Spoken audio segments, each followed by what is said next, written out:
ꯃꯌꯥꯝꯗ ꯒꯤꯐ ꯇꯧꯔꯝ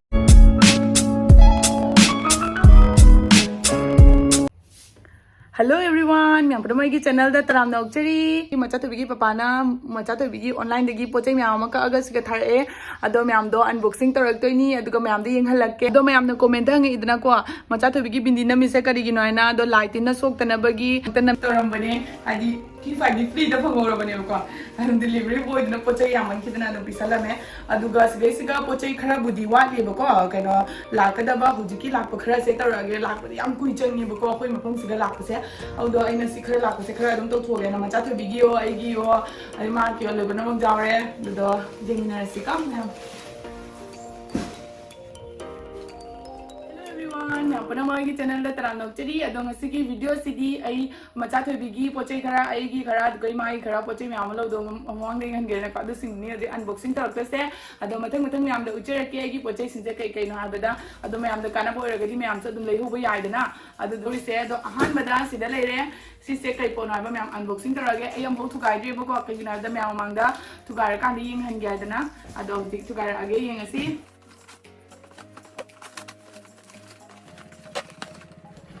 Hamada sida lady potty trainer sengo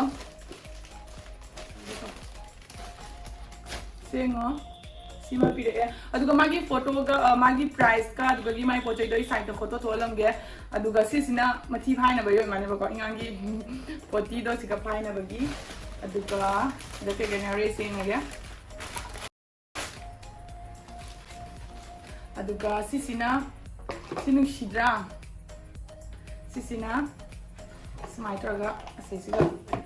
Ado Siga Sisi Areba God, this is a lotoga, this is my Namjalaga, Aduga Sigi Makaziga, Sis Mana Pandan Deniva. Angang Neko, Mati Pai the Bamatanda, Sigas Mana, Pamaga, Sigi Mataxis Mana, Pamaga, Says Pamaga, Moisana, Navagi, Pinacona Sana, Navagi, Sigama Ledana, Aduga, Sina Pambali Redana, Aduga, Mati Paning Pamatana, Si Poseta Gas, Mana, Halaga, Duga, Sigapai, Aduga Sina Macum. Sigana Macum Lady, Sigas my Pilaga. I couldn't Hundoko to just my Pitala Hundoko, Yumia, coming Halas Mati Panerasu, Sister Potty Trainer, at the Sima Lady, at the Sister site Thomasy. So when my tather VDC Katan Canada Ribaco, Katan Charlie, I knew the TP, but you know the Kitty, below Marty, this is Dumofina Mamangdo and Adam Lay Beniboco. Duga Anishuba, I think Jimmy. Aduga. Si na dingman kita na hangdo re bako ado si me amdo bicara ke sida leire si ngo si se kaino macha thoi bigi bane bako si kaino na moy mapana si se ma hayeng maron siga ga wari shuna ri maron yang na thokane na si se leidi bane ngang sing di siga wari shuna ri maron yang na thoye na do ai kaino on tar ke ngo ma'am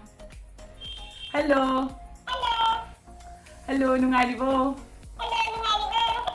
Dance samta taro inge. Ado siga manas mana ingam na sigi sanakoti siga sanaba taraga di yang na maron thokane adana mapana sigi posele bi bane bako.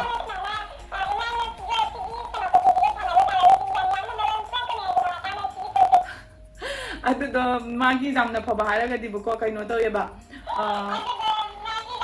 Tinjalaga. Aduga siga charger piri siga charger number piri ko battery na te si charger na tatuni aduna noi lei bada yam kana ne na khale siga lei mai charger do si se chargers mana siga namja laga duga charge to doini adu siga sana laga di yam na maron to ko di wali bali na si thamjan gi doini adum hudik te dum lei biri ne ba ko dum kaino to na ba heng mana kitang chawra kan da sana na ba gai dana laga di hapam ge nuwa ba le thong ge chiar gumna sida lei sisina kogi ingang isi mai box pire box ka do loi lo thore ada siga pai bom sis mai yaure ada sisina ingang puna bagi bag to adu dorake to ga yeng asi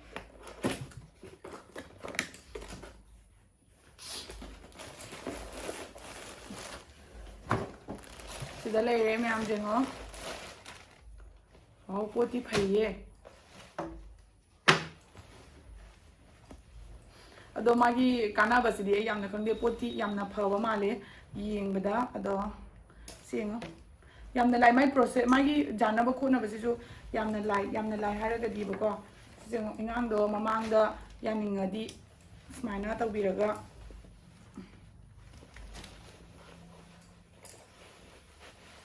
ꯁꯨꯃꯥꯏꯅ ꯇꯧꯔꯒ ꯌꯥꯟꯗꯣꯏꯅꯦꯕꯀꯣ ꯃꯁꯤꯒꯤ ꯖꯥꯝꯅ ꯐꯕ ꯍꯥꯏꯔꯒ ꯃꯃꯥꯡꯂꯣꯝꯗꯁꯨ ꯖꯥꯟꯕ ꯌꯥꯔꯦ ꯃꯅꯤꯡꯂꯣꯝꯗꯁꯨ ꯃꯅꯒꯟꯗꯁꯨ ꯖꯥꯟꯕ ꯌꯥꯔꯦ ꯃꯃꯥꯡ ꯑꯣꯟꯁꯤꯟꯕꯁꯨ ꯌꯥꯔꯦ ꯃꯅꯤꯡ ꯑꯣꯟꯁꯤꯟꯕꯁꯨ ꯌꯥꯔꯦ ꯃꯁꯤ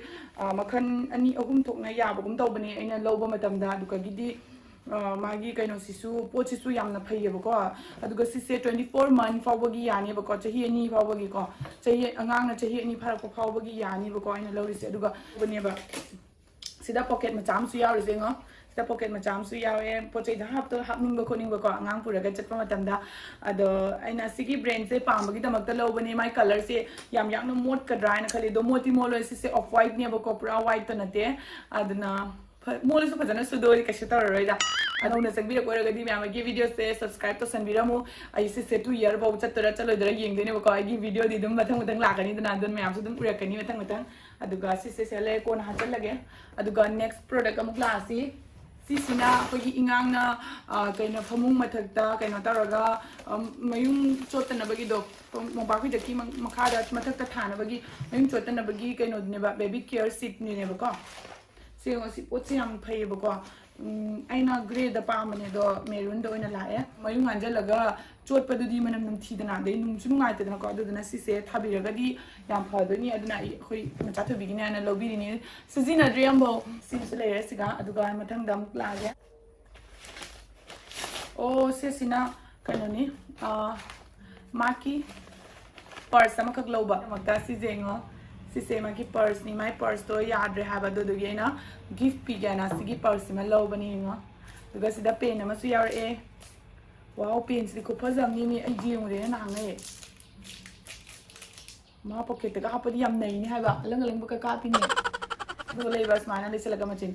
I bagu jabra I su ya ai se ma ka se ma sidam le ra ani aduga sida su sida na kai oh wow sida na musmana macha ma ka su yaw ni yam phai ni yam pazagare yam pamzagare ado mati adum video da yenga dum khangrani bako pidri bani na hoji fogidi ado kasana packaging tawraga thambigirage sida ama leire sida na kainoni sina aigi pot ni bako sina aigi power bank ni ado sigi power bank sigi khwai phaba haraga di bako wow my packaging se noi learning bata ga di lo ba ya ni am phaje packaging ka se han ka zoom ko pidi ni ai sizina do bani ngasi dagi thoga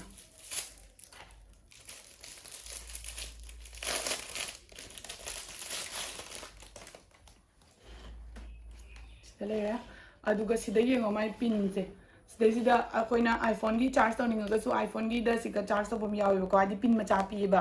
adi cable ama bi sida am leire noina khangbi ba leire yengo adi yamna khade ba ko dum lawrabina dum yamda ucherak pane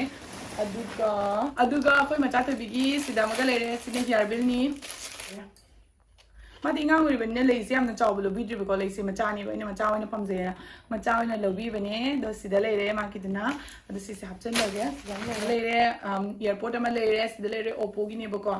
ado sida yengo se oppo gi ma lawre ado si am nungai habadi magi kaino se kai mana khong da hapa matan ko ina mamang da ma lowi dana mamang da mana ngon da gift ama piki dana ko adu do mana khong da hapa da nungai te ko ngai ta nan de ba duga handa ki sidi mana khong da hapa matan yam satina nungai dum nap tana lei chu ngon ko lu kishum taw de yam nungai ba ko adu dana ai sigi yam pam zakare yam harau zakare sigi products ID pot se yam satina ngon da kana taw re ba ko aduga magi pot ju my packaging ju yam phai ba khuna smana pa ba da pitru pi paina dum putok puchen tatuk sin dum yaai na ko agi sida ma lobane aduga aloi boina agi firondi mata to bi lakani ba ko firondi hujik mo ki lakri aduga hujik asiga le asisina aigi na lojabani dum ulage ko mayamda sisina khoi ken scarf to ni ba ko ani khakse lobane hinjana phajade da aduna phasana sandora roge dum sense lobani aduni myam ado aduga sidana macha thobigi kanghan ni ba ko sina macha thobigi kanghan ni aina mamangi blog ta su hapkhrabani ba ko ado si se smana chauna dum la si jengo sumai taraga khandui ne ba se sumai taraga